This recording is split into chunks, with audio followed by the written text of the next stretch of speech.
Agustus tahun 2026, GKI Kayu Putih mengajak jemaat untuk merayakan keberagaman budaya Nusantara sebagai anugerah Tuhan melalui tema besar Tenun Anugerah dalam Pergumulan. Sepanjang Agustus tahun 2026, kita diajak melihat bagaimana budaya beragam secara aktif membentuk kita, mendatangkan berkat, membuka luka, memperbarui gereja, dan memanggil kita untuk menjadi berkat. Mari kita bersama mengikuti perjalanan 5 minggu melintasi bangsa kita, berbeda budaya, satu iman, satu pujian. Minggu pertama, nuansa Sumatera Utara atau Batak. Minggu kedua, nuansa Indonesia Timur, Papua dan NTT. Minggu ketiga, nuansa Tionghoa Indonesia. Minggu keempat, nuansa Jawa Barat, Sunda dan Betawi. Minggu kelima, nuansa Nusantara atau Sulawesi. Berikut panduan untuk Bulan Budaya 2026. Ayat panduan dari Mazmur pasal 117 ayat 1. Pujilah Tuhan, hai segala bangsa. Bergabunglah bersama kami. Siapkan hatimu dan siapkan benangmu untuk menenun kisah kami menjadi satu pujian.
Warta Lisan GKI Putih, Kebaktian Minggu pukul 8.30. Minggu 23 Agustus 2026. Saudara-saudara yang terkasih, minggu ini GKI Kayu Putih masih melaksanakan Bulan Budaya 2026. Nuansa musik dalam ibadah hari ini berasal dari Jawa Barat. Kiranya saudara dapat beribadah dengan hati penuh syukur dan sukacita. Hari ini kita juga mengucap syukur untuk perjalanan 38 tahun penyatuan GKI. Mari kita menyimak dan mendengarkan pesan pastoral dari BPMS GKI.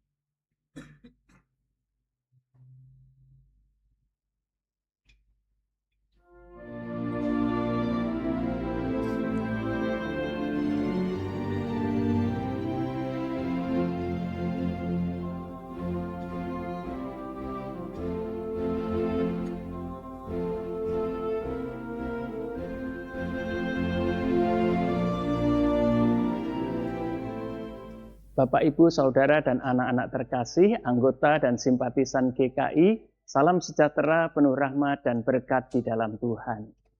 Sebagai bagian dari tubuh Kristus, GKI saat ini mewujud dalam persekutuan 237 jemaat, 19 klasis, dan 3 sinode wilayah.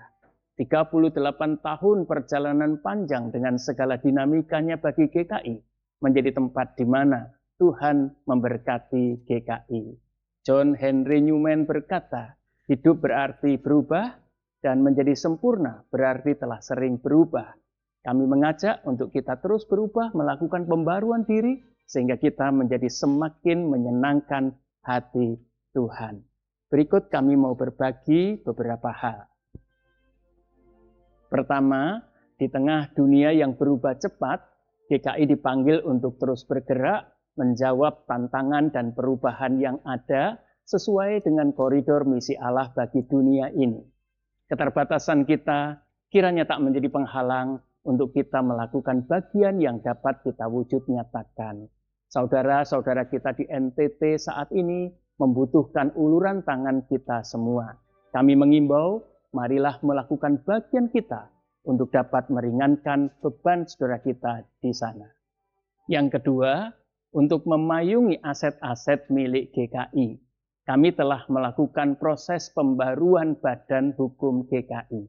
Puji Tuhan, sekarang kita telah memiliki badan hukum GKI dan SK Kementerian ATR BPN yang baru.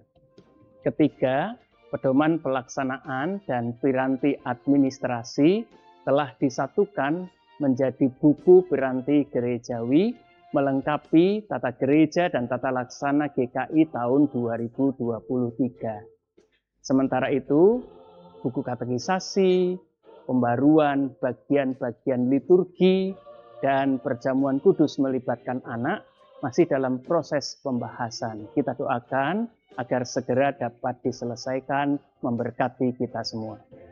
Keempat, bidang sumber daya manusia. Kami terus melakukan penataan dan pengembangan dalam hal regenerasi kepemimpinan, proses persiapan kependetaan, studi lanjut pendeta, dan emeritasi pendeta. Tentu juga persoalan-persoalan lain untuk meningkatkan kinerja kependetaan. Kelima, bidang sarana penunjang. Kami dari Sakben berterima kasih atas dukungan jemaat-jemaat. Kami boleh mengadakan rumah pastori pertama bagi PTKS organisasi di lingkup GKI. Tahun ini kami berusaha untuk mengadakan pastori kedua bagi kebutuhan PTKS yang akan ada. Melalui persembahan HUT GKI kami berharap mendapatkan dukungan dari jemaat-jemaat. Kami juga bersyukur atas persembahan dari seseorang untuk kami boleh melanjutkan pembangunan Griyo Martiko kantor sinode menjadi 5 lantai sesuai yang direncanakan. Berharap pada waktu selesai gedung ini boleh meningkatkan pelayanan GKI menjadi lebih baik.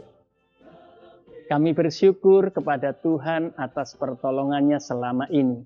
Kami juga berterima kasih dan mengapresiasi atas semua bentuk dukungan, kasih, doa Bapak, Ibu, Saudara kepada kami. Kami berharap dukungan yang sama diberikan kepada rekan-rekan personalia BPMS dan BPHMS periode yang akan datang, yang saat ini sedang dipersiapkan oleh panitia nominasi. Yang terakhir, BPMS periode 2022-2026 saat ini memasuki tahun terakhir masa pelayanannya. Kami masih terus mengerjakan hal-hal yang menjadi tugas kami hingga akhir tahun pelayanan ini. Segala sesuatu dari Dia, oleh Dia, dan kepada Dia. Bagi Dialah kemuliaan selama-lamanya. Selamat ulang tahun GKI, Tuhan Yesus memberkati.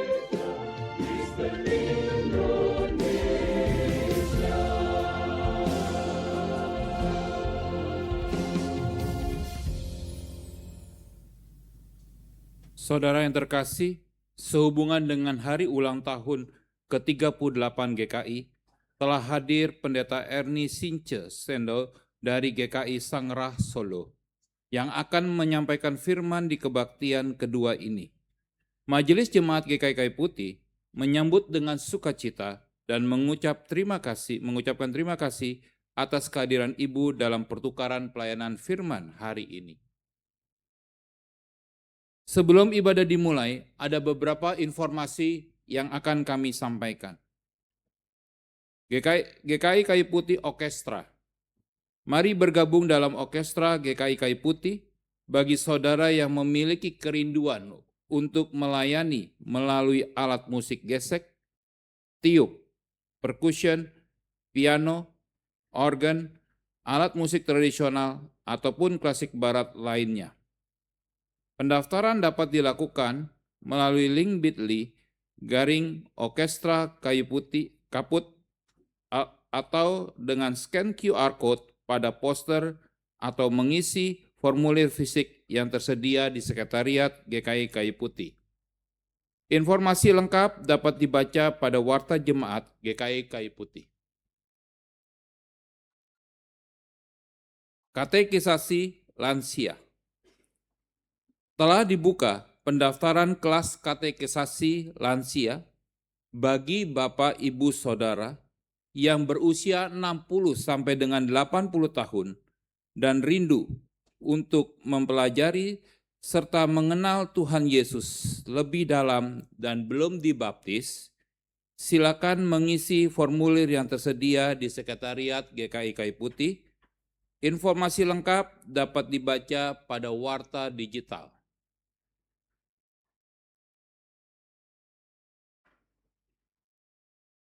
Kegiatan Pokja Pasutri GKI Kayu Putih. Pokja Pasutri mengundang pasangan suami istri untuk hadir dalam acara Couple Prayers yang akan diadakan pada hari Sabtu 29 Agustus 2026 pukul 10 hingga pukul 13 WIB di aula gereja. Pendaftaran dapat dilakukan melalui bit.ly/couple prayers Pasutri GKI Kayu Putih atau dengan scan QR yang ada pada Warta Digital. Apabila umat memerlukan bantuan pelayanan, dapat menghubungi Sekretariat Gereja selama jam kerja.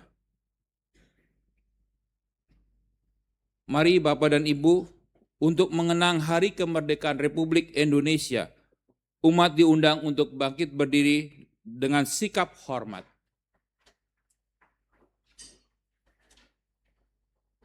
Kita akan menyanyikan lagu kebangsaan Indonesia Raya.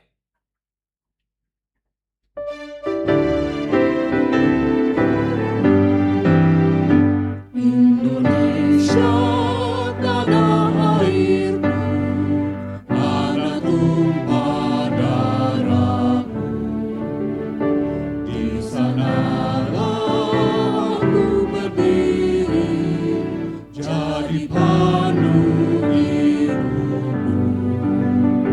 Indonesia kebangsaanku, bangsa dan tanah air.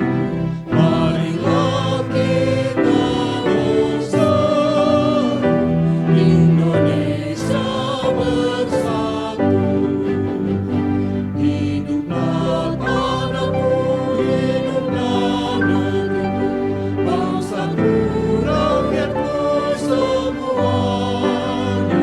Bangunlah jiwanya, bangunlah badannya untuk Indonesia Raya. Indonesia Raya, merdeka, merdeka, tanahku, negeriku yang kucinta. Indonesia Raya, merdeka, merdeka, hiduplah Indonesia Raya. Indonesia Raya, merdeka, merdeka, tanahku, negeriku yang kucinta.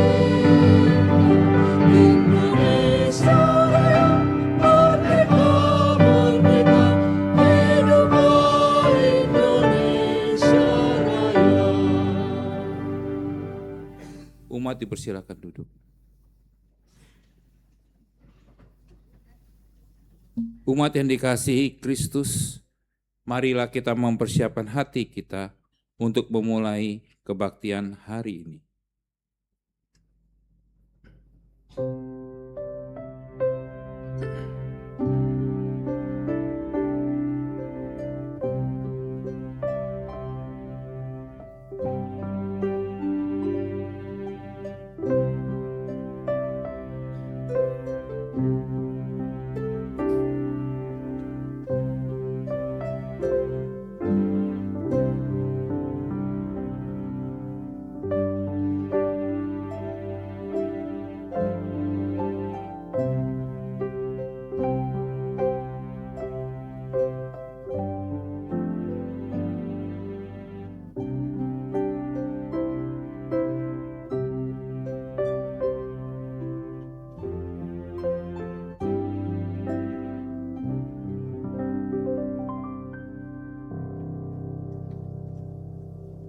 Umat diundang bangkit berdiri.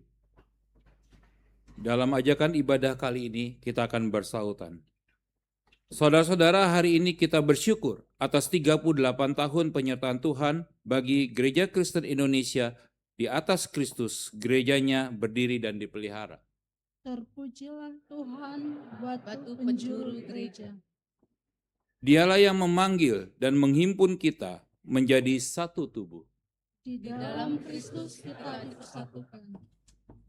Dialah yang menuntun, membentuk, dan membaharui gerejanya. Di dalam Kristus kita dimampukan. Dialah yang memperlengkapi gerejanya untuk hadir dan berkarya bersamanya. Di dalam Kristus kita diteguhkan. Karena itu, marilah kita datang kepadanya dengan syukur dan pujian.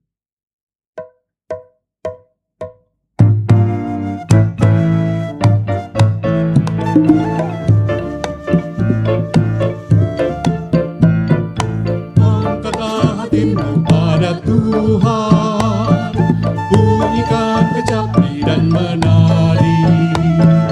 Jangan lupa bawa persembahan. Mari kawan, ajak teman bersama menyembah. Sorak-sorak haleluya. Mari, mari, mari nyanyilah. Pujilah Tuhan yang Maha Kudus.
jemaat yang dikasihi Tuhan, marilah kita memulai ibadah kita dengan pengakuan bahwa pertolongan kita adalah di dalam nama Tuhan yang menjadikan langit dan bumi.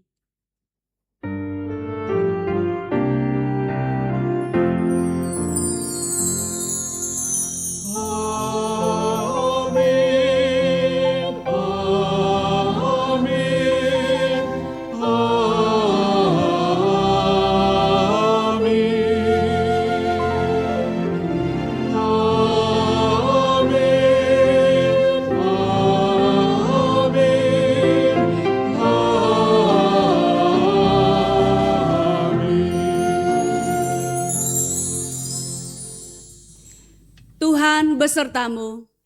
Dan besertamu.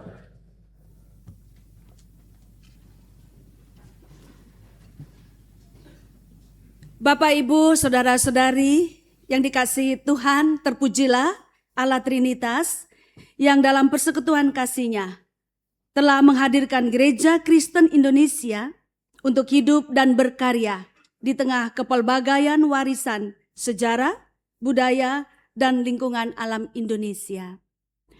38 tahun bukanlah waktu yang singkat bagi GKI untuk berperan serta dalam mewujud nyatakan cinta kasih Allah. Tak sedikit dinamika telah kita alami bersama sebagai satu kesatuan tubuh Kristus.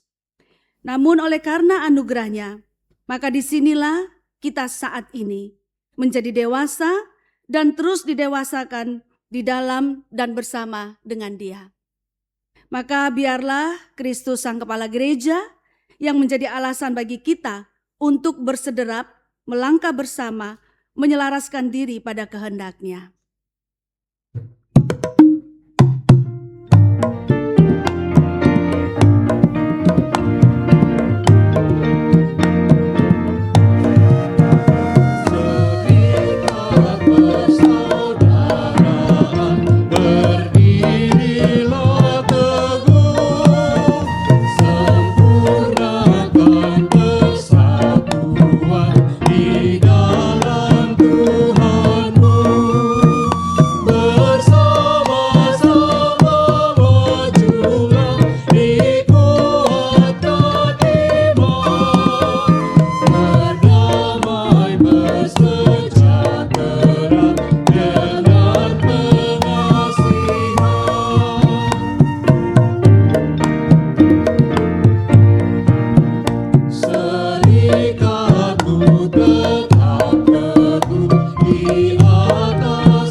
Marilah dengan segala kerendahan hati kita mengaku dosa di hadapan Tuhan.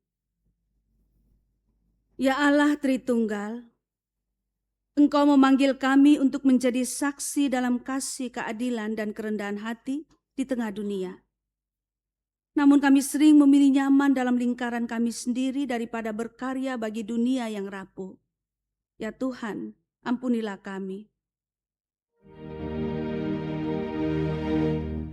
Tuhan kasihani,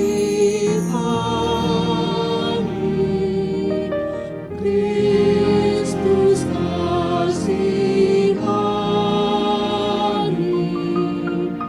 Tuhan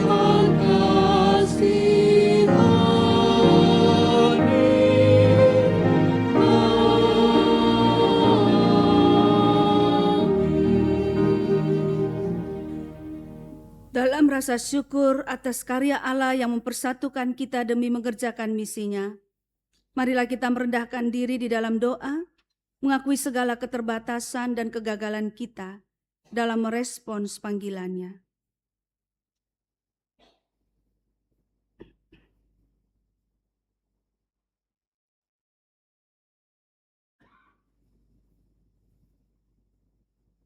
Engkau memanggil kami untuk memancarkan terang Kristus melalui hidup kami. Namun kami memilih untuk bertahan dalam diri kami yang lama dan belum menjadi alat pembaruan bagi dunia yang Engkau kasihi. Ya Tuhan, ampunilah kami. Tuhan kasihani, Kristus kasihani, Tuhan kasihani,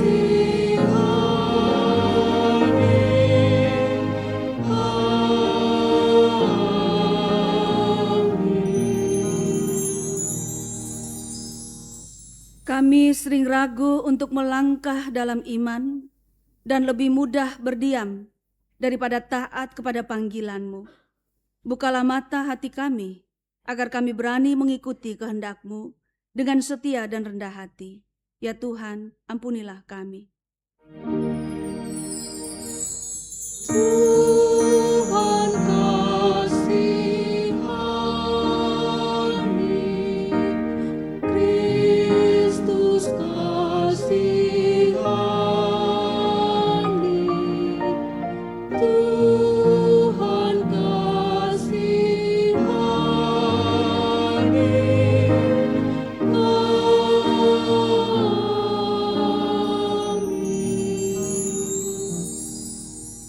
Jadikanlah kami gereja yang terus diperbaharui oleh firman-Mu. Teguhkanlah langkah kami untuk terus setia dibentuk menurut kehendak dan oleh pertolongan-Mu. Di dalam kerahiman Allah Trinitas kami memohon. Tuhan kasihani, Kristus kasihani,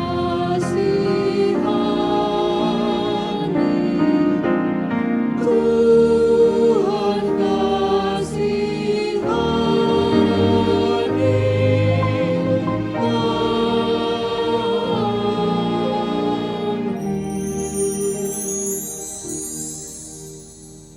Amin. Bapak Ibu, bagi kita yang telah mengaku dosa, dengarlah anugerah pengampunan dari Allah seperti yang tertulis dalam 1 Yohanes pasal 1 ayat 9. Jika kita mengaku dosa kita, Ia setia dan adil, sehingga Ia akan mengampuni segala dosa kita dan menyucikan kita dari segala kejahatan. Di dalam Kristus engkau telah diampuni. Di dalam Kristus engkau pun telah diampuni. Damai Kristus besertamu. Damai Kristus bagimu juga. Saya persilakan Bapak Ibu untuk saling bersalaman satu dengan yang lainnya, saling mengucapkan salam damai.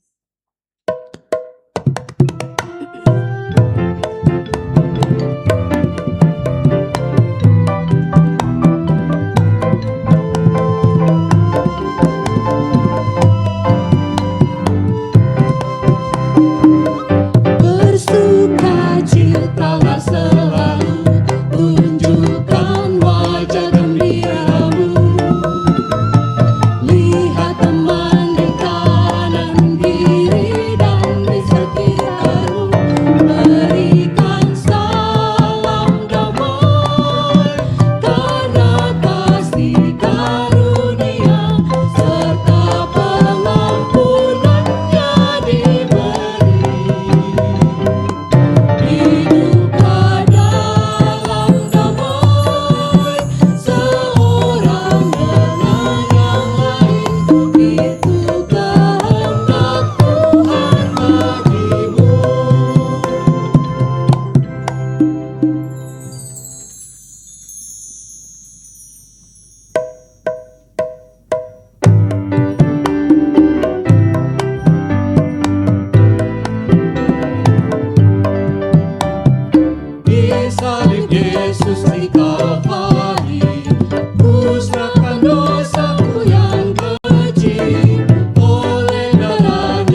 Mari kita berdoa.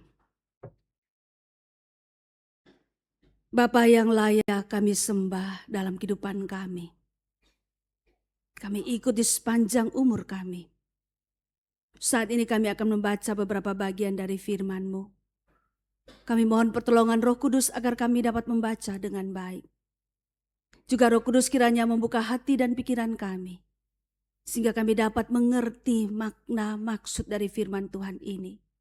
Sekaligus juga memberikan kami kekuatan untuk mampu melakukan firman Tuhan ini di sepanjang kehidupan yang Engkau anugerahkan. Terima kasih, dalam nama Tuhan Yesus kami berdoa. Amin. Umat yang terkasih, bacaan pertama hari ini terambil dari Keluaran pasal 1 ayat 8 sampai dengan pasal 2 ayat 10. Keluaran pasal 1 ayat 8 sampai dengan Keluaran pasal 2 ayat 10. Demikian bunyi firman Tuhan. Kemudian muncullah seorang raja baru memerintah tanah Mesir yang tidak mengenal Yusuf. Raja itu berkata kepada rakyatnya, "Bangsa Israel itu lebih banyak dan lebih kuat daripada kita. Marilah kita bertindak cerdik terhadap mereka, supaya mereka jangan bertambah banyak lagi, dan apabila terjadi peperangan, jangan-jangan mereka bersekutu dengan musuh kita dan memerangi kita, lalu pergi dari negeri ini. Sebab itu pengawas-pengawas kerja paksa diangkat untuk menindas mereka dengan kerja paksa. Mereka harus mendirikan bagi Firaun kota-kota perbekalan, yakni Pitom dan Ramses.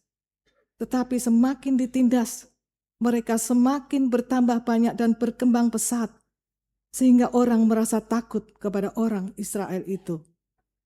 Lalu dengan kejam orang Mesir memaksa orang Israel bekerja dan membuat hidup mereka pahit oleh pekerjaan yang berat, yaitu mengerjakan tanah liat dan batu bata, serta berbagai pekerjaan di padang. Segala pekerjaan itu dengan kejam dipaksakan orang Mesir kepada mereka. Raja Mesir juga memerintahkan kepada bidan-bidan Ibrani, seorang bernama Sifra dan yang lain bernama Pua, katanya, "Apabila kamu menolong perempuan Ibrani pada waktu bersalin, kamu harus memperhatikan jenis kelamin anak itu. Jika anak laki-laki, kamu harus membunuhnya. Tetapi jika anak perempuan, biarkan ia hidup." Tetapi bidan-bidan itu takut akan Allah dan tidak melakukan seperti yang dikatakan Raja Mesir kepada mereka, sehingga mereka membiarkan bayi-bayi itu hidup. Lalu Raja Mesir memanggil bidan-bidan itu dan bertanya kepada mereka, "Mengapa kamu berbuat demikian, membiarkan bayi-bayi itu hidup?" Jawab bidan-bidan itu kepada Firaun, "Sebab perempuan Ibrani tidak sama dengan perempuan Mesir. Mereka itu kuat-kuat. Sebelum bidan datang, mereka telah bersalin." Allah berbuat baik kepada bidan-bidan itu. Bangsa itu bertambah banyak dan menjadi sangat kuat. Karena bidan-bidan itu takut akan Allah, Ia membuat mereka berumah tangga. Lalu Firaun memberi perintah kepada seluruh rakyatnya, "Lemparkanlah semua anak laki-laki yang lahir bagi orang Ibrani ke dalam sungai Nil, tetapi semua anak perempuan biarkanlah hidup." Pasal 2. Seorang laki-laki dari keluarga Lewi memperistri seorang perempuan Lewi, lalu perempuan itu mengandung dan melahirkan seorang bayi laki-laki. Ketika ia melihat betapa eloknya bayi itu, disembunyikannya 3 bulan lamanya. Tetapi ketika ia tidak dapat menyembunyikannya lebih lama lagi, ia mengambil sebuah peti pandan dan merekatkannya dengan gala-gala dan tir, lalu meletakkan bayi itu di dalamnya dan menaruh peti itu di tengah-tengah gelagah di tepi sungai Nil. Kakaknya berdiri di tempat yang agak jauh untuk melihat apa yang akan terjadi dengan dia. Lalu datanglah putri Firaun untuk mandi di sungai Nil. Sementara dayang-dayangnya berjalan-jalan di tepi sungai itu, ia melihat peti yang di tengah-tengah gelagah itu dan menyuruh hambanya perempuan untuk mengambilnya. Ketika ia membukanya dan melihat bayi itu, tampaklah bayi laki-laki yang sedang menangis. Ia merasa kasihan kepadanya dan berkata, tentulah ini salah satu bayi orang Ibrani. Lalu bertanyalah kakak anak itu kepada putri Firaun, perlukah aku pergi memanggil seorang ibu penyusu dari antara orang Ibrani untuk menyusui bayi itu bagi tuan putri? Sahut putri Firaun kepadanya, pergilah. Lalu gadis itu pergi memanggil ibu bayi itu. Berkatalah putri Firaun kepada ibu itu, bawalah bayi ini dan susulah dia bagiku. Aku akan memberi upah kepadamu. Kemudian perempuan itu mengambil bayi itu dan menyusuinya. Ketika anak itu telah besar, ia membawanya kepada putri Firaun yang mengangkatnya menjadi anaknya. Ia menamainya Musa, katanya, karena aku telah menariknya dari air. Demikianlah sabda Tuhan. Syukur kepada Allah. Umat yang dikasihi Tuhan, marilah kita menanggapi bacaan pertama dengan membaca Mazmur 124 secara berbalasan. Mazmur 124. Nyanyian Ziarah Daud. Sekiranya bukan Tuhan yang di pihak kita, Hendaklah Israel berkata demikian. sekiranya bukan Tuhan yang di pihak kita, Ketika manusia bangkit melawan kita. pasti mereka telah menelan kita hidup-hidup. Ketika amarah mereka bangkit terhadap kita. Pasti air telah menghanyutkan kita. Pasti banjir telah menelamkan kita. Terpujilah Tuhan yang tidak menyerahkan kita. Nyawa kita terluput seperti burung. Jerat itu telah putus. Pertolongan kita dalam nama Tuhan.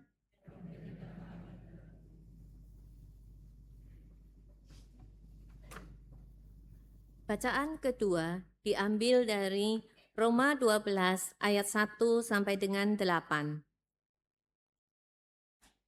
Roma 12 ayat 1 sampai dengan 8. Karena itu saudara-saudara, oleh kemurahan Allah aku menasihatkan kamu, supaya kamu mempersembahkan tubuhmu sebagai persembahan yang hidup, yang kudus, dan yang berkenan kepada Allah. Itulah ibadahmu yang sejati. Janganlah menjadi serupa dengan dunia ini, tetapi berubahlah oleh pembaharuan budimu, sehingga kamu dapat membedakan mana kehendak Allah, apa yang baik, yang berkenan kepadanya, dan sempurna. Berdasarkan anugerah yang diberikan kepadaku, aku berkata kepada setiap orang di antara kamu, janganlah memikirkan hal-hal yang lebih tinggi daripada yang patut kamu pikirkan, tetapi hendaklah kamu berpikir sedemikian rupa, sehingga kamu menguasai diri menurut ukuran iman yang dikaruniakan Allah kepada kamu masing-masing. Sebab, sama seperti pada satu tubuh, kita mempunyai banyak anggota, tetapi tidak semua anggota itu mempunyai tugas yang sama.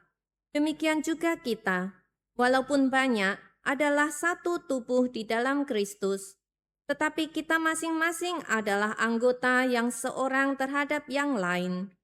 Demikianlah kita mempunyai karunia yang berbeda-beda menurut anugerah yang diberikan kepada kita. Jika karunia itu adalah bernubuat, baiklah kita melakukannya sesuai dengan iman kita. Jika karunia untuk melayani, baiklah kita melayani. Jika karunia untuk mengajar, baiklah kita mengajar. Jika karunia untuk menasehati, baiklah kita menasehati. Siapa yang membagi-bagikan sesuatu, hendaklah ia melakukannya dengan hati yang ikhlas. Siapa yang memimpin, hendaklah ia melakukannya dengan rajin. Siapa yang menunjukkan belas kasihan, hendaklah ia melakukannya dengan sukacita. Demikianlah sabda Tuhan. Syukur kepada Allah. Pembacaan Injil Tuhan Yesus Kristus menurut Matius pasal 16 mulai ayat 13 sampai 20.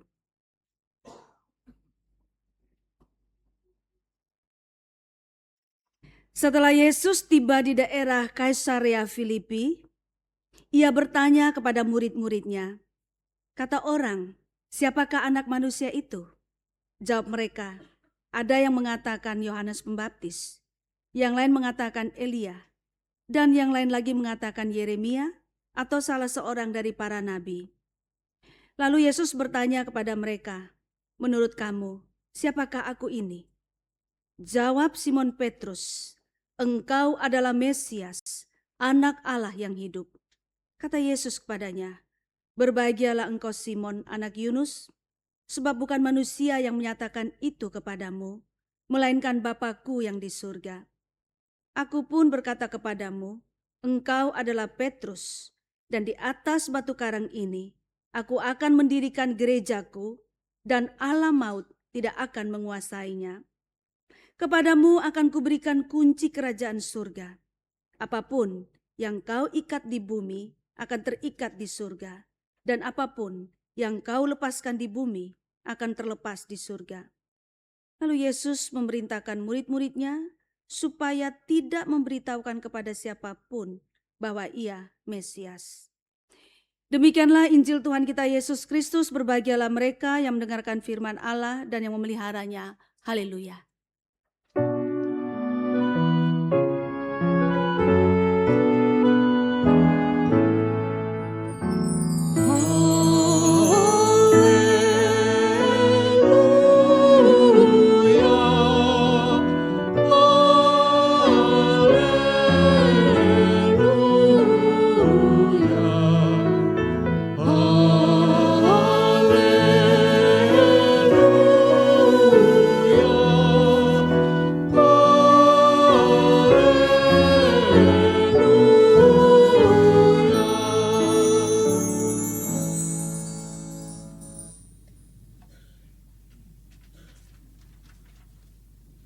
Bapak Ibu Saudara, saya ingin menyampaikan titip salam dari Majelis Jemaat dan segenap anggota jemaat serta simpatisan GKI Sangkra Solo kepada Majelis Jemaat dan segenap anggota jemaat serta simpatisan GKI Kayu Putih sini. Bapak Ibu yang dikasihi Tuhan, dalam rangka Dirgahayu Sinode kita, gereja kita GKI, maka saya ingin mengajak pertama-tama Bapak Ibu untuk kita coba melihat kembali sedikit saja latar belakang GKI atau sejarah GKI. Bapak Ibu, GKI hadir dalam sejarah panjang Indonesia. Ada 5 zaman Bapak Ibu. Zaman kolonial, mungkin ada Bapak Ibu yang dari zaman kolonial, oma opa, kakek nenek. Ya, zaman kolonial ya, zaman penjajahan. Lalu kemudian zaman kemerdekaan, 1945 ke atas, lalu zaman Orde Lama, kemudian zaman Orde Baru, dan demokrasi.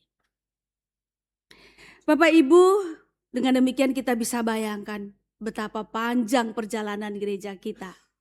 Nah, karena kita ini berasal dari 3 sinode wilayah, karena itu saya juga ingin membawa Bapak Ibu, mari kita lihat sinode mana sih yang paling tua ya Bapak Ibu. Nah, yang paling tua adalah Bapak Ibu ya. Oh bukan ya. Sinode wilayah Jawa Timur. Itu 2 Februari 1934. Lalu kemudian Sinode wilayah Jawa Barat 24 Maret 1940. Lalu yang paling muda Sinode wilayah Jawa Tengah 18 Agustus 1945.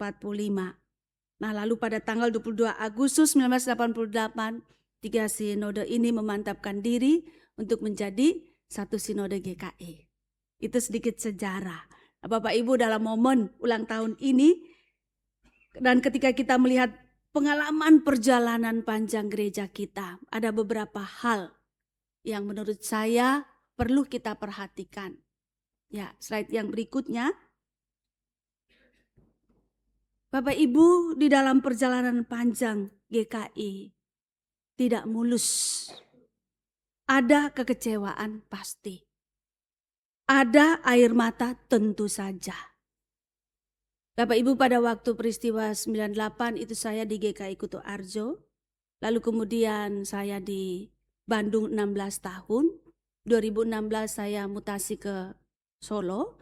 lalu basis pelayanan saya di GKI Sangkrak, dan kemudian sampai hari ini pelayanan di Sangkrak. Mau tidak mau saya mendapatkan kisah yang menyakitkan di Indonesia itu pada tahun 98. Banyak sakit hatinya Bapak Ibu. Kekecewaan, air mata itu menjadi bagian dari kehidupan bergereja kita di Indonesia gitu. Nah Bapak Ibu, sekalipun seperti itu, di dalam perjalanan panjang yang tidak mulus, GKI telah menjadi inspirasi bagi gereja-gereja di luar GKI. Inspirasi salah satunya adalah mengenai tata gereja. Saya disampaikan sendiri oleh beberapa sinode. Mereka belajar dari kita tentang tata gereja. Kemudian nanti mereka pulang, mereka menyusun tata gereja mereka sendiri. Dan mereka mengatakan tata gereja GKI sungguh luar biasa. Luar biasa, dan itu karya Roh Kudus Bapak Ibu. Di dalam tata gereja itu mengekspresikan tentang pandangan GKI, tentang eklesiologinya, tentang gerejanya Bapak Ibu. Nah, banyak sinode belajar dari situ. Dan memang tidak gampang, begitu Tom Komtager bikin tata gereja, bikin konsep, lalu kemudian disebar ke jemaat-jemaat untuk dipergumulkan, diberikan catatan-catatan penting, lalu kita kumpulkan lagi gitu, penjemaatan, lalu masih banyak catatan, kembali lagi Komtager, lalu setelah diperbaiki kembali lagi ke jemaat, dan seterusnya Bapak Ibu.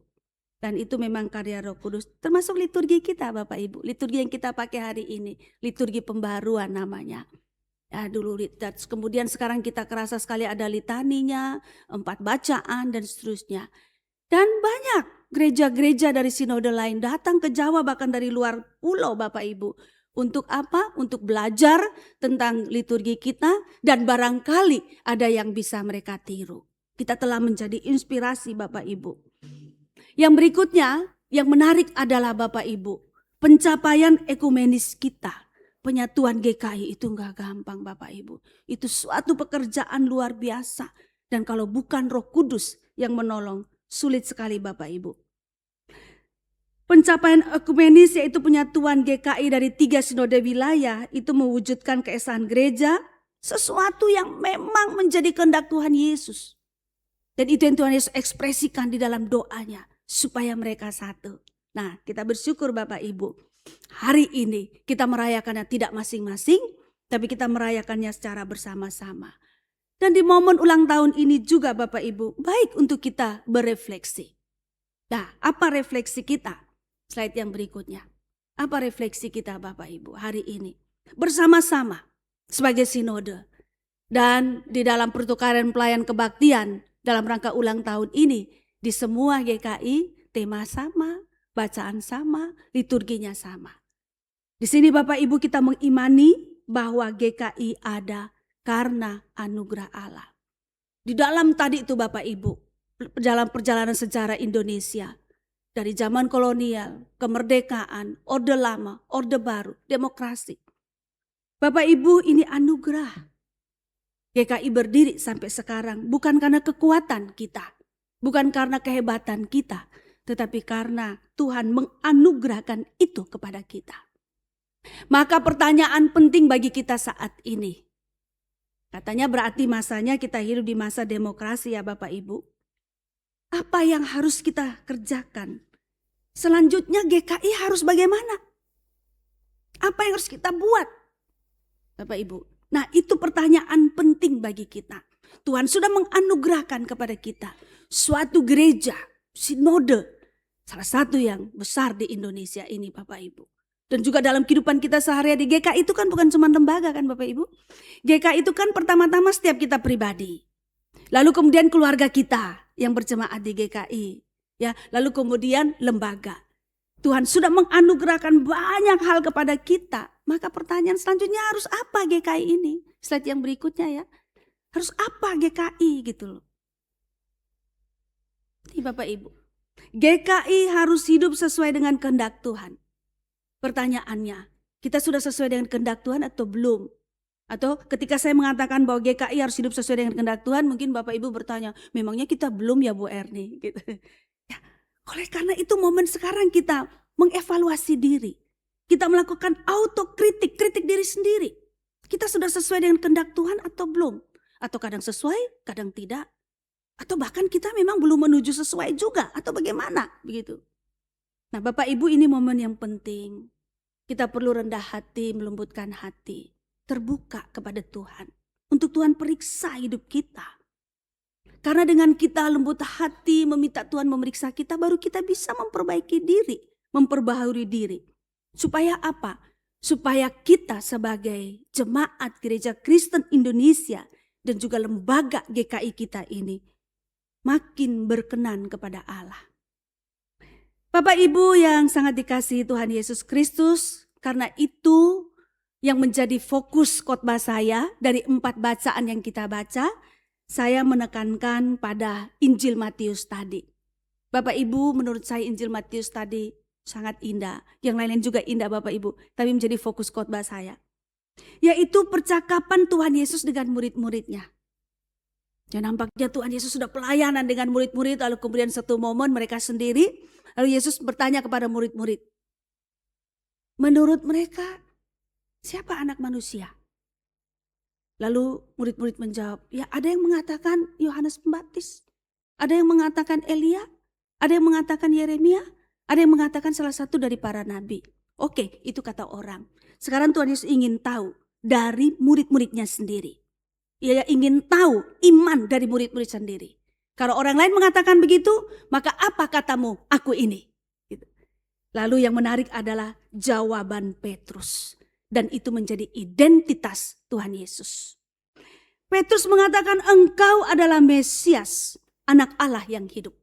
Begitu kata Petrus. Engkau adalah Mesias, anak Allah yang hidup. Identitas Tuhan Yesus itu adalah ia adalah Mesias. Ia adalah anak Allah yang hidup. Bapak Ibu, identitas Tuhan Yesus, engkau adalah Mesias, anak Allah yang hidup. Itu suatu kebenaran yang tidak mungkin bisa diucapkan oleh manusia. Tapi kalau itu bisa sampai diucapkan oleh Petrus, itu pasti kebenaran datang dari Allah. Makanya Tuhan Yesus mengatakan bahwa apa yang disampaikan Petrus itu berasal dari Allah. Lalu kemudian Tuhan Yesus melanjutkan bahwa engkau adalah Petrus dan di atas batu karang ini aku akan mendirikan gerejaku dan Allah maut tidak akan menguasainya. Jadi inilah Bapak Ibu yang menjadi hakikat gereja dan menjadi fondasi gereja. Bahwa gereja Kristen itu berdiri di atas dasar pengakuan bahwa Yesus adalah Mesias, anak Allah. Di atas pengakuan ini setiap kita berdiri. Di atas pengakuan inilah setiap rumah tangga Kristen berdiri. Di atas pengakuan inilah anak-anak Tuhan Yesus meletakkan kakinya untuk berkarya dimanapun berada. Pertanyaannya Bapak Ibu, persoalannya, apakah betul Tuhan Yesus telah menjadi satu-satunya Mesias kita, Juru Selamat kita? Atau jangan-jangan kita punya Juru Selamat yang lain? Apa itu Juru Selamat yang lain? Bisa saja itu intelektualitas kita. Kita sangat mengandalkan intelektualitas kita. Sehingga ketika kita ambil keputusan, kita nggak perlu tanya Tuhan. Kita punya kemampuan berpikir yang hebat. Atau Juru Selamat yang lain adalah posisi kita. Mungkin kita berada dalam posisi-posisi penting dan menurut kita dengan posisi itu akan mempermudah kita melakukan apapun. Itu Juru Selamat yang lain Bapak Ibu. Atau Juru Selamat yang lain, harta milik kita. Yang cukup atau yang banyak dan kita bisa mengandalkan harta milik ini. Dan Yesus kita simpan di tempat lain, harta milik kita ini yang kita pakai untuk bernegosiasi, untuk mengambil keputusan, untuk bersikap kepada orang lain.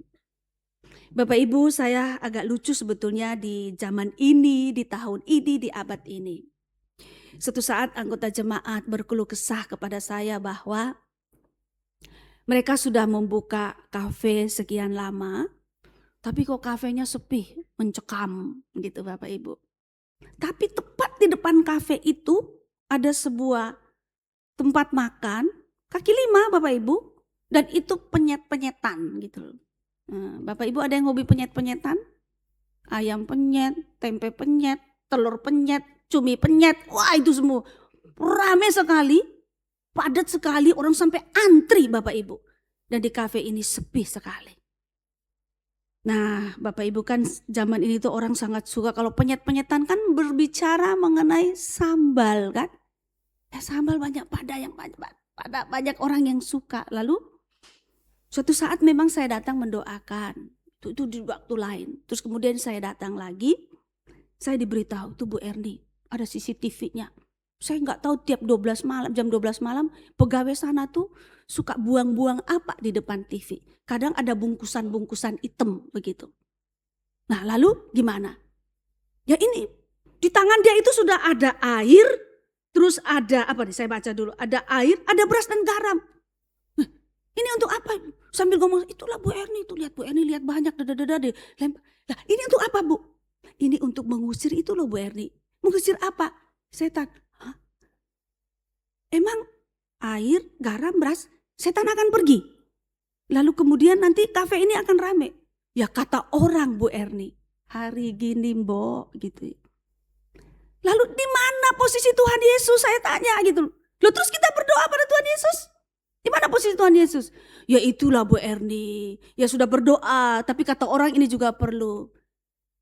Nanti saya nggak doain lagi loh ya. Juru selamat satu-satunya cuma Tuhan Yesus. Kalau sekarang ada tambah garam, ada tambah beras, ada tambah air gitu. Jadi gimana Bu Erni? Kekejian bagi Allah. Gak boleh pakai itu lagi.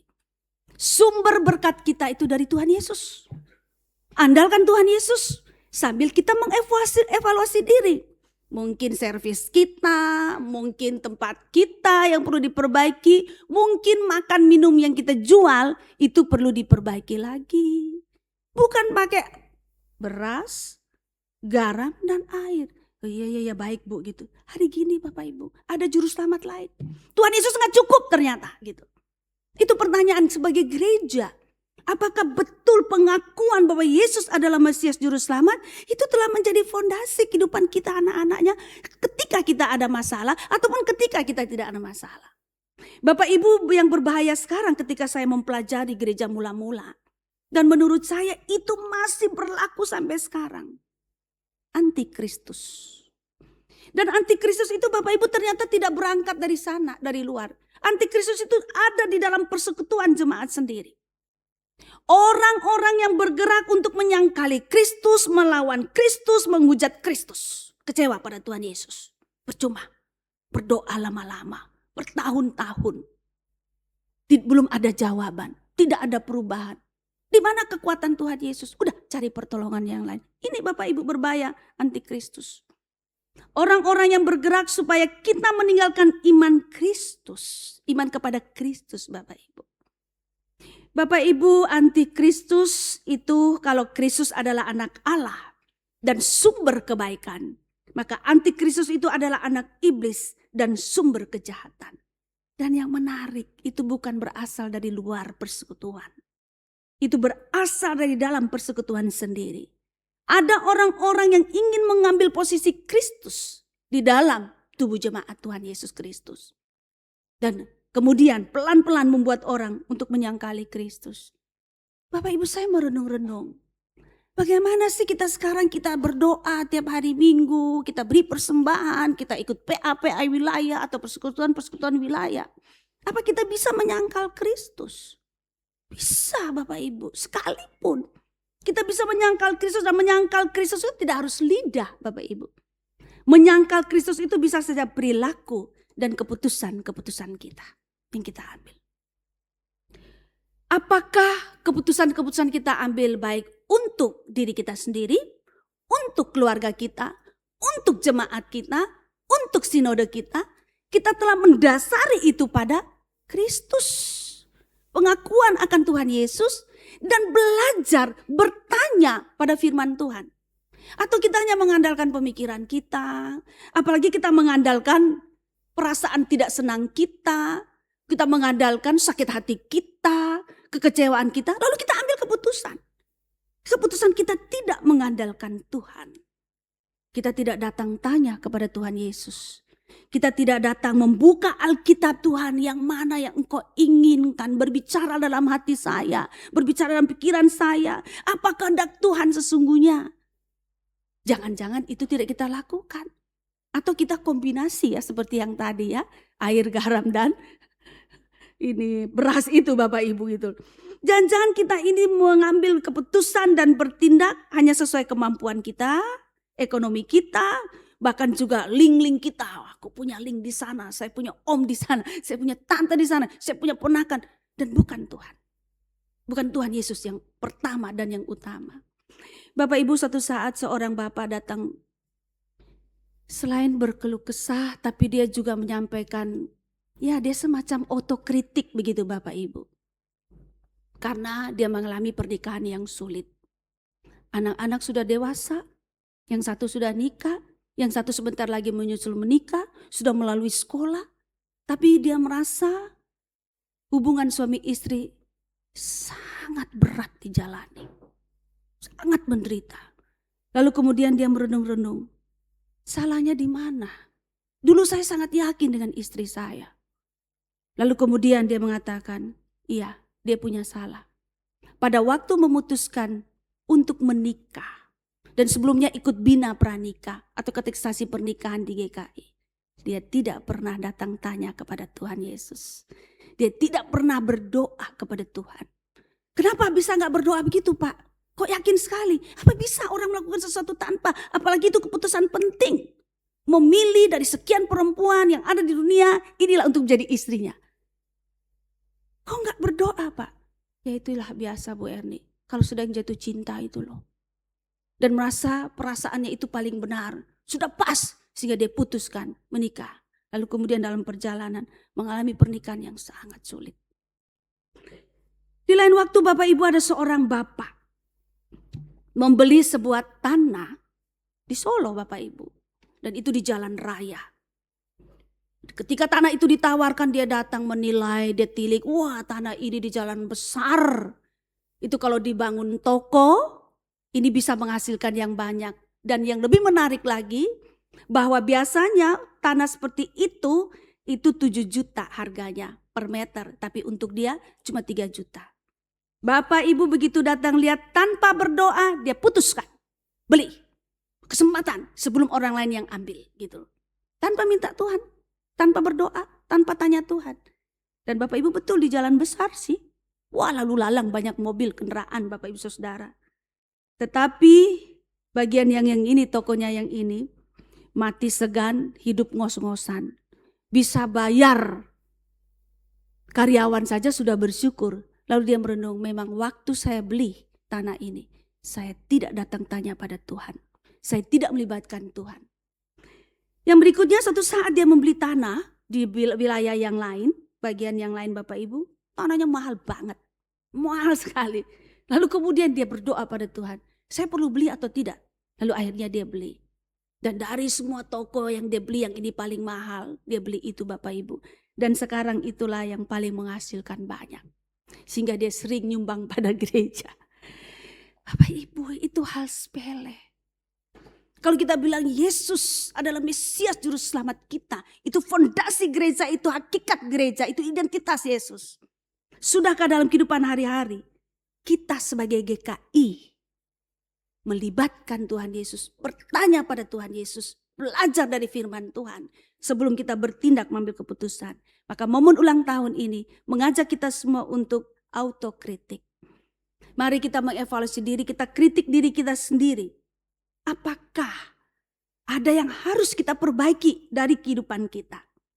Kalau memang ada yang belum benar, marilah kita bertobat. Marilah kita metanoia Bapak Ibu, bertobat. Lalu kemudian dari pertobatan itu supaya terbangunlah jalan bagi kita untuk memperbaharui diri. Supaya apa? Supaya sebagai GKI, baik pribadi, keluarga, gereja-gereja setempat maupun sinode, kita semakin sejalan dengan Tuhan Yesus. Kita semakin berjalan di dalam kehendak Tuhan dan kita semakin serupa dengan Tuhan Yesus. Bapak Ibu, Eklesia Reformata Semper Reformanda. Gereja harus terus-menerus bersedia membauri diri agar keberadaannya semakin berkenan kepada Allah. Hari ini marilah Bapak Ibu kita lembutkan hati, kita periksa diri. Kalau memang kita harus bertobat di dalam kehidupan rumah tangga kita. pekerjaan usaha kita, pelayanan kita. Kalau kita perlu ada yang kita tobati Bapak Ibu, mari kita sama-sama bertobat. Setiap kita adalah gereja Tuhan Yesus Kristus. Firman ini pertama-tama Bapak Ibu bukan untuk sinode kita. Firman ini pertama-tama untuk kita sendiri dulu. Untuk setiap kita. Untuk diri kita. Agar apa? Agar supaya kita mau mengkritisi diri sendiri. Jika ada yang harus kita tobati, mari kita tobati, bertobatlah. Dan mari kita rela untuk memperbarui diri. Agar kita secara bersama-sama semakin berkenan di hadapan Tuhan. Semakin sesuai dengan kehendak Tuhan, semakin serupa dengan Tuhan. Sinode itu kan tuh muncul dari kita semua atau Bapak Ibu. Kalau kita pribadi-pribadi ini bertobat dan diperbaharui, lalu sinode kita otomatis akan diperbaharui juga. Kiranya Tuhan menolong kita semua. Amin. Saat hening bagi setiap kita untuk berdoa secara pribadi.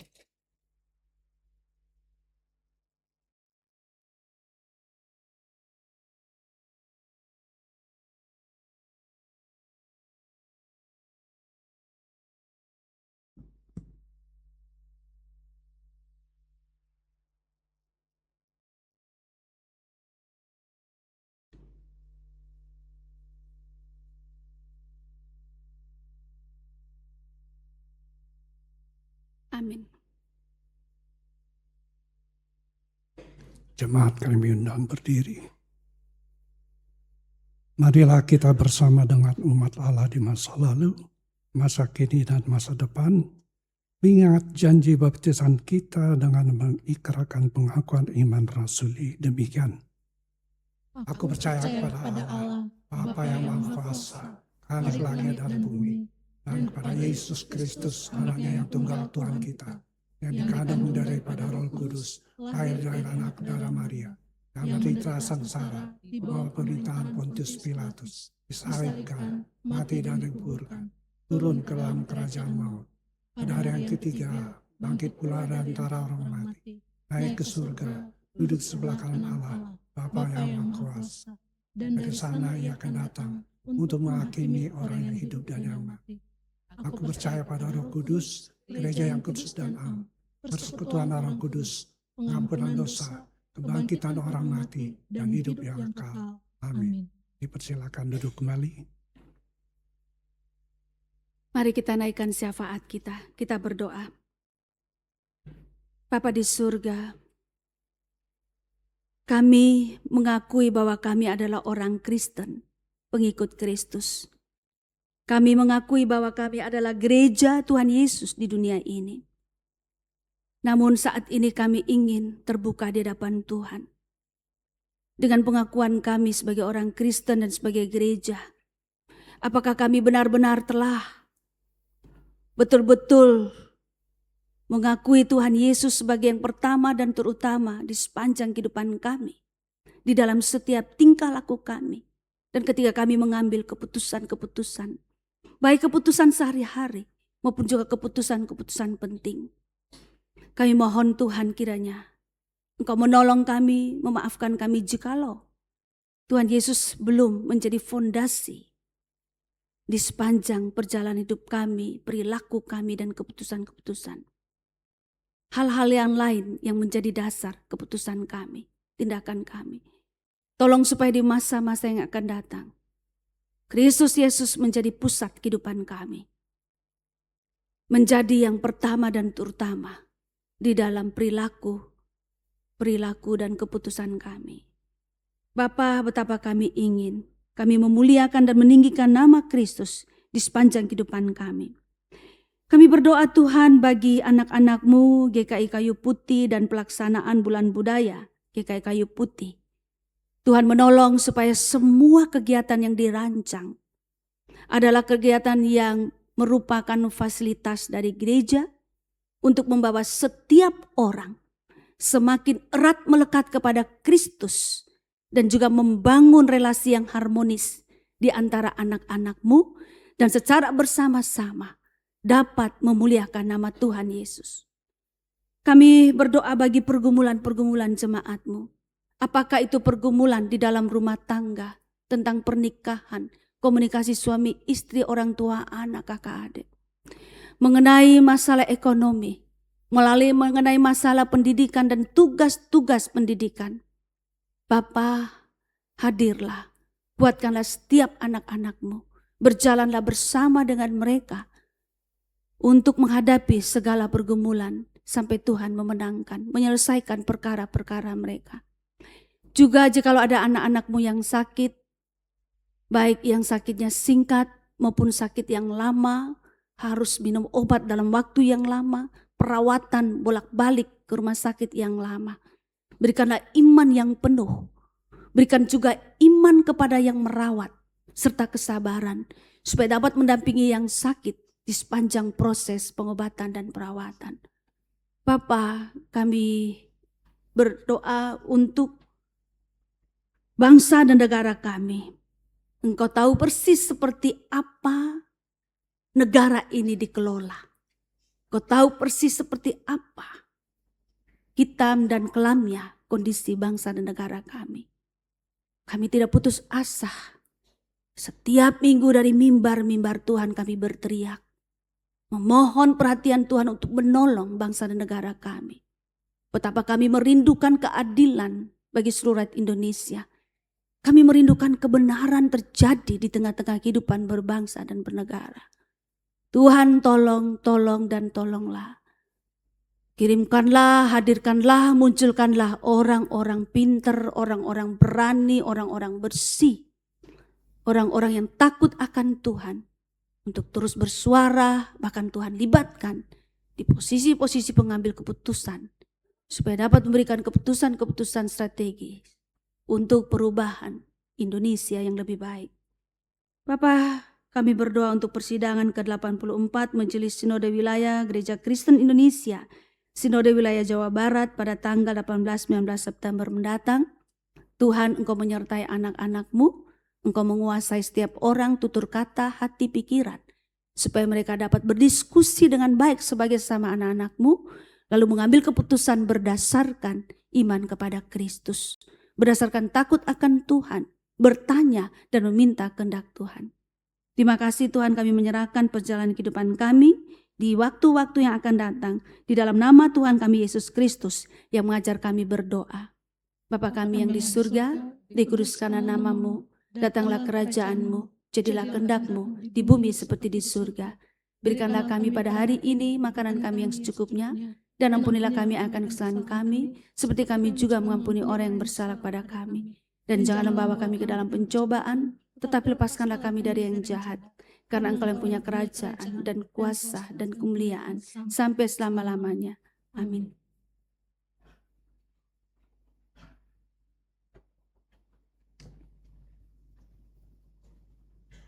Jemaat terkasih, bersyukurlah pada Tuhan sebab Ia telah menyelenggara dan menjaga kehidupan gerejanya di dunia.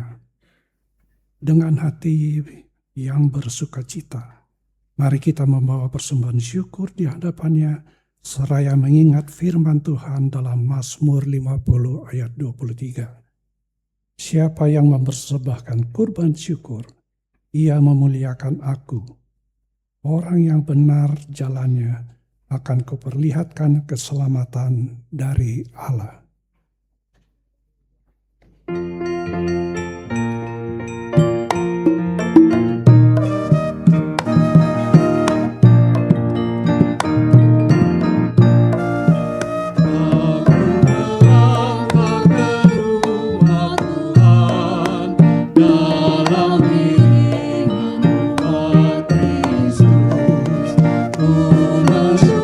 Beri berkat rahmat-Mu.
Ya Allah Sang Pemberi, di hadapan kami telah terkumpul persembahan sebagai bukti syukur kami atas kasih-Mu yang melimpah.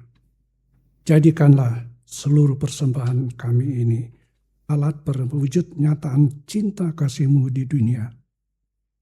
Kami pun memohon agar Engkau memampukan kami untuk memberi hidup kami sebagai persembahan yang hidup, yang kudus, dan yang berkenan bagi-Mu. Di dalam cinta kasih-Mu yang melimpah, kami memohon. Amin.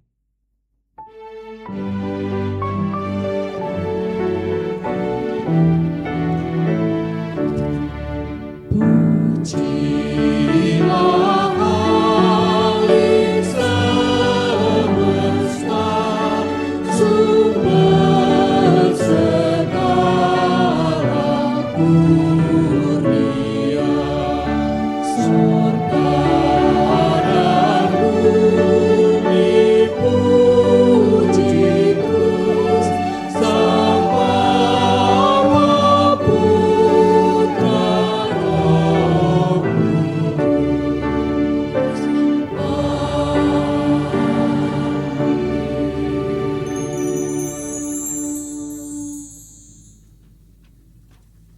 Umat yang dikasihi Allah, mari berderap bersama menjadi gereja yang senantiasa membarui diri, semakin hari semakin serupa Kristus.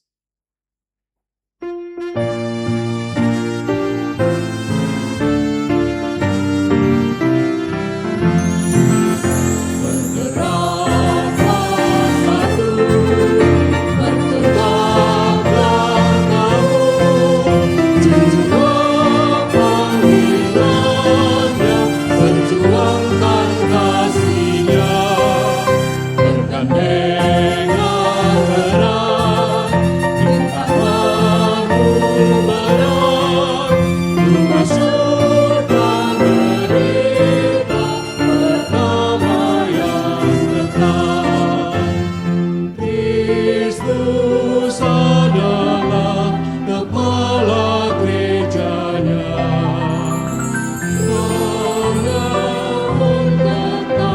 Membimbing umatnya, berbaring selalu, bersatulah teguh, hai seluruh gereja Kristen Indonesia.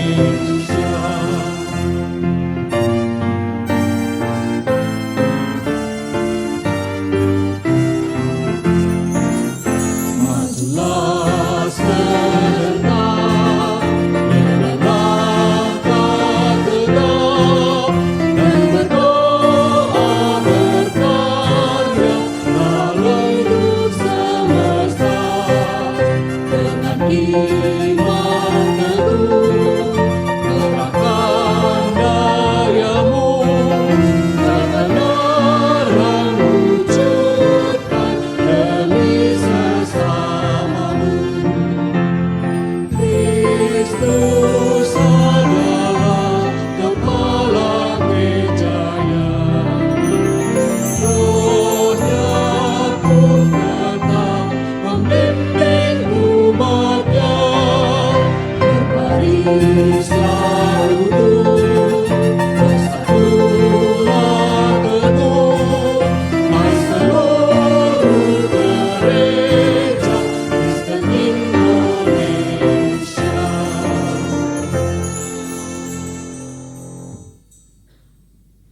Umat yang dikasihi Allah, arahkanlah hatimu kepada Tuhan. Kami mengarahkan Jadilah saksi Kristus. syukur kepada Terpujilah Tuhan, ini dan sekarang terimalah berkat dari Tuhan. Kiranya cinta kasih Allah Bapa melimpah dalammu. Kiranya kerendahan hati Yesus Kristus senantiasa menginspirasimu untuk membarui diri dalam setiap langkah pesiaran imanmu. Dan kiranya terang suluh Roh Kudus menerangi hidupmu dari sekarang sampai selama-lamanya. Amin.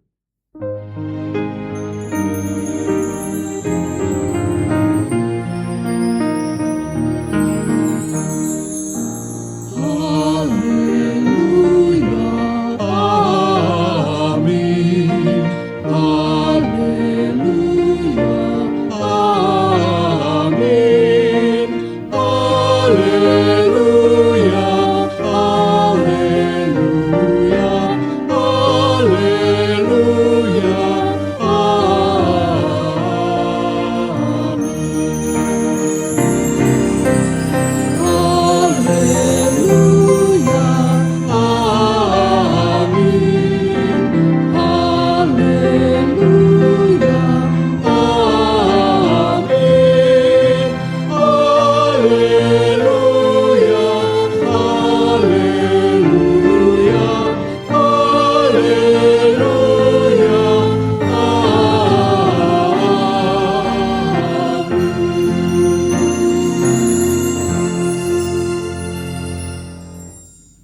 selesai, Majelis Jemaat GKI Putih ucapkan selamat hari Minggu.